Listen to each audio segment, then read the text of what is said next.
Okay, the oil is at 375. Gonna start in a wide circle.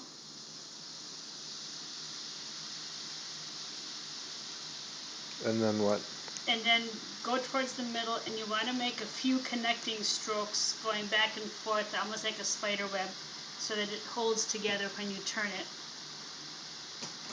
You have 2 utensils, a spatula and a tongs.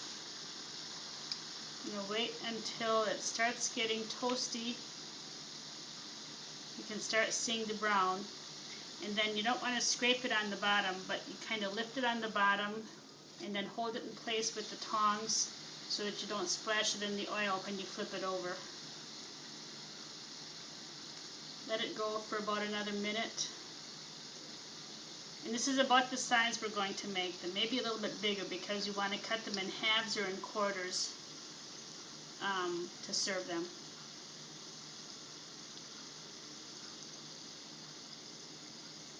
After it goes for about another minute, it's solid enough that you can pick it up and kind of shake off a little of the extra oil and then set it on a paper towel. It has to rest for a little bit before you put the powdered sugar on. And you need to let it set for a few seconds after you take it out to let the heat kind of come back up to temp a little bit. We preheat it to 375, but it needs to stay a little over 350 while you're cooking. So here's another one. The bottle that you're going to be using will have a thicker nozzle, so it may take a little bit longer to cook than mine do. I just have a little skinny tip on mine.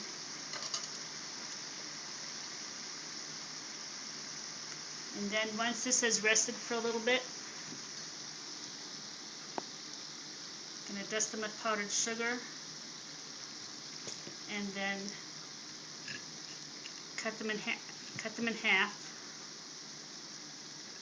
And so you can see here how this fell apart. That's because there weren't quite enough things that were going out like a spider web to hold the whole thing together, and you don't want to lose those little ends. That's it.